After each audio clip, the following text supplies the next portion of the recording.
Just wondering what your conversations have been like with Tuca, and are you confident that he's going to be committed to coming back next year, and or do you need to address the goaltending situation? Steve, I haven't had a conversation subsequent to when Tuca left. We checked up on him to make sure he and his family are doing well, and all reports are that they are indeed doing well. I have zero reservations about where Tuca will be, both on and off the ice for us. We feel we've had good, strong goaltending the last couple of years. We've done a good job of mapping out the health of both players and preserving, when they're at their best. We continue to want to do that going forward, and I think we're in a really good spot with our goaltending. So we'll address the needs as we see them going forward. I think we've got a couple of younger players in Vladar and Swayman and Kaiser coming back off of injury that will battle for playing time, and I think we're going to allow for those guys to have the opportunity to battle for playing time. Thank you. Thanks, Steve. We'll go next to Joe Haggerty. Hey, Donnie, how's it going? I'm doing well, Joe. How are you? Good.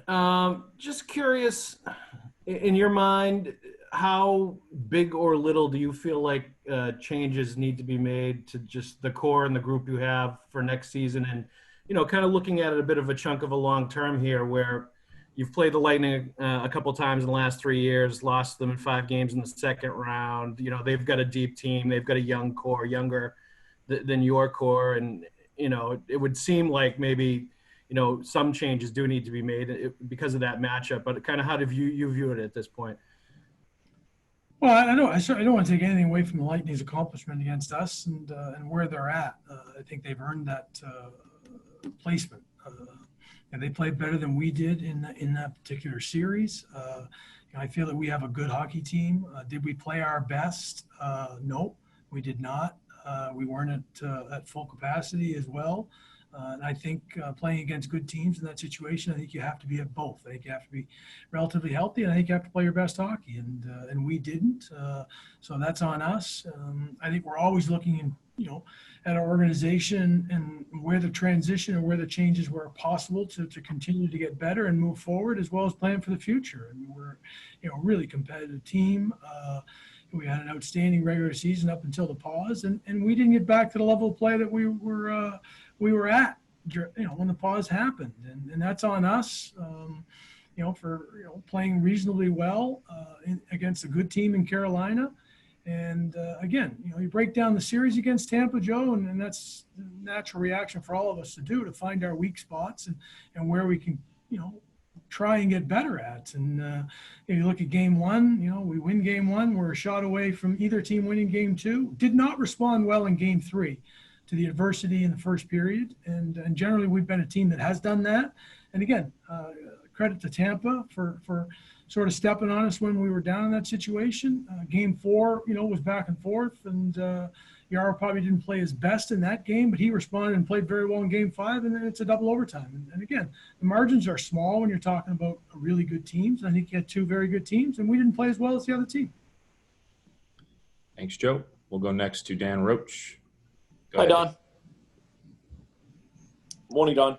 Morning, Dan. Just a thought on where things stand. Zdeno Chara expressed last week a desire to come back and continue to be a Boston Bruin. Just where things stand from your perspective as you move forward. Well, Dan, obviously I saw the report, and we're scheduling Zoom meetings with all of our players in the upcoming weeks. We've taken a little bit of time to step away from being away as a group. To allow people to catch their breath. We've started pro meetings, going to meet with the coaches this week, had internal discussions organizationally. So I think we're kind of checking some boxes that we need to, and then we're going to start to address it on an individual player level. And I respect Zdeno's comments. He's been an iconic player for us, an important player for us. And, we're going to explore every opportunity with he and our other players that have either our UFA or RFA status, and hopefully check out the boxes like we have with several other players, and continue to move forward and improve our hockey club, and addressing Zdeno's contractual situation, and is part of that process. Thanks, Dan. We'll go next to Matt Porter. Go ahead, Matt. Don, and thanks for this. I'm curious for your thoughts on the quote unquote second wave of forwards in particular. And obviously Pasternak has given you guys, what you'd hoped. Thinking about guys like DeBrusque, Bjork, and I'll throw Kasha in there. Are you comfortable with where these guys are at in their development right now? Well, I think it arose that we didn't score enough 5-on-5 goals during the course of the Lightning series. It's a concern. If you look at the breakdown of our team overall and where we fell short, 5-on-5 scoring was an area where we needed a little more from players, as you identified. Production on the back end was another area. So, we have to address it. Do we think we'll have internal growth in the three players you mentioned? Bjork was one of the players that had probably more primary scoring chances than several others, 5-on-5, and failed to finish. So at some point, he's either going to have to score or he's going to have to be, even better as a stronger checking forward and a penalty killing player. And that's to be determined. Again, that's his first playoff experience. You look back, you referenced David Pasternak and the growth of that player. Way back when we played Ottawa, I think we all had similar conversations about where David Pasternak was as a player. And I think you've seen growth and credit to David, the work that he's done. And Anders is going to have to continue to do that work and get better in all areas of his game. Andre Kasha was, and David Pasternak both, they missed 28 straight days of practice environment. That's a difficult situation. Bruce referenced a little bit of the conditioning, and David pushed back because he felt he had done work, and he's right, he did work. So an overall conditioning, fine. But game condition, practice condition, it's far different than your overall condition. And missing 28 straight days, anybody's going to be behind the eight ball. I think you saw it show up in Kasha's situation, a little later on where he jumped in, didn't have any of the round robin games, jumped in and actually played really well against Carolina. Had several opportunities to score, and in years past he has provided offensive scoring in those situations. So we're hopeful that he will find that again. And again, 28 straight days, not an excuse, just a variable that we had to deal with, he had to deal with, and did not fare as well against the Lightning. Did look fatigued in that situation, and I think it caught up to him. And hopefully with the time now between when we get to play again, that he'll apply what he needs to do. As far as the players throughout and up and down the lineup and the roster and the organization, we certainly expect players to continue to push our group. Trent Frederick, Zach Senyshyn, Jack Stanika, several other young players that we feel are going to be part of the future of the organization, but they have to come and earn their spot. I don't think, or I should say, we've been very consistent with providing opportunity, but not providing a guarantee of a roster spot. You have to come and earn that. Thanks, Matt. We'll go next to Connor Ryan. Mike Loftus, you're on deck. Hey, Don. I know there are some critical dates with the draft and free agency that kind of take precedent right now, but when it comes to kind of charting out this offseason and building this roster, how much does something like the Seattle expansion draft kind of impact an organization where you also kind of have to be looking down the road a little bit in terms of roster construction and putting yourself in the best position to prepare for that? Well, that's an ongoing process. It's been a process since we went through it the last time with Vegas in the expansion draft, learning from that and breaking down what other teams did versus what we did and decisions we could have made or we felt we did make. And then obviously when you learn that there's another team coming in, you do the same process and you try and continue to learn. I think several teams will do things differently, and I think that we will stay the course. We understand that we're going to lose a good player. Anybody ponies up the amount of money to enter this league, I think they're expected to have good players available to them, and that's exactly what the league is done with the rules. So we expect to lose a good hockey player at some point in time. We'd like to be in a position to evaluate where our players are over the course of the next year, and several of those younger players are part of that process. And but I think that overall we have a bit of flexibility in the standpoint. I do believe we will go with 7-3-1 at this stage, but that may change. It's just a matter of what decisions are made between now and then and what our roster looks like between now and then. And as you know, and as you just referenced, whether it's the critical dates or whether it's the opportunity to improve our club and explore trades and situations, it could change. I mean, you know what happens at trade deadline. So if you're in a position to take another run and you make changes at the deadline, that may impact what your expansion exposure looks like. But as of right now, we're preparing, and we understand everybody's going to lose a good player. Thanks, Connor. We'll go next to Mike Loftus. Fluto, you're on deck. And just a reminder to media, if you no longer have a question, go ahead and put your hand down. If you still do, you can leave it up. Go ahead, Mike. Morning, Don. All right. I wanted to double back quickly to Tuukka. There's been a couple of instances now in the last couple of seasons where he has kind of felt the need to sort of take himself off the ice. Do you have any questions, in your mind about, whether he still wants to play, or if there's any chance that he may speak with you about, changing his status with this team? No, I have zero reservations. If you look at Tuukka's actual play, I do believe he's a Vezina final this year. For me, that pretty much dictates everything. Obviously, his own personal life, and we all have matters that at times we have to deal with. And he's been given the opportunity in a couple of these instances to make sure that he feels good on and off the ice. And I think any player and any manager or any person involved in sport or in life would respect and has to respect that people have to tend to their own personal business. And how he chooses to do that is certainly his own decision and his alone. And we provide resources for all of our players to work through any issues that they may or may not have on and off the ice, and then provide support accordingly. And we're not going to deviate from that. We have to respect his privacy and allow him the latitude to take care of it. And ultimately, it hasn't affected his play on the ice. He's been a damn good goaltender. He'll continue to do so. Thanks, Mike. We'll go next to Fluto. Kevin DuPont, you're on deck. Hi, Don. The fourth line, that's been such a good alternative for Bruce as a matchup line, but just throughout the course of the year, it had sprung leaks pretty consistently. Just why do you think that line had its struggles, and how do you think you might be able to address it for next year? Well, it was certainly a strong suit in previous year's playoff run. It had its struggles during the course of the season to replicate what they had done, and in very, very hard matchup situations, home starts, who they're playing against. We ask a lot of that line. And I think we probably have to look at tweaking, the usage.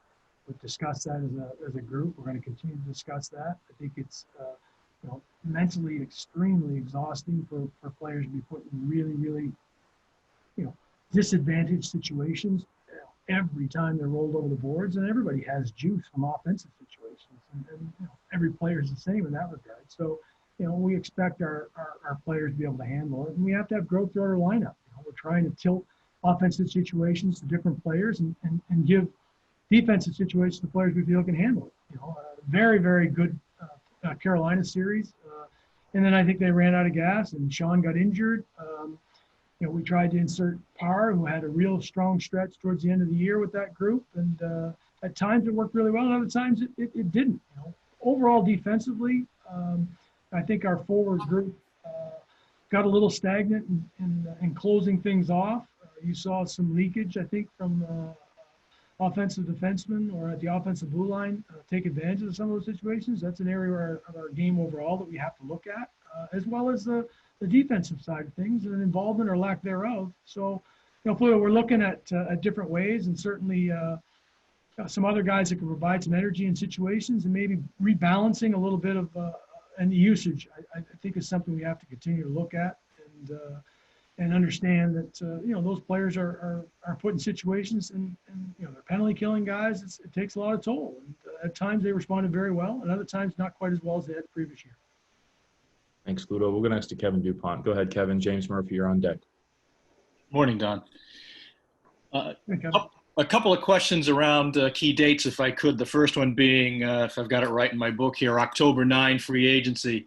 The last couple of years, you haven't been a major player in terms of salary or profile of player. Given everything here, cap being frozen, your current roster, would you expect to be more of a player this October 9?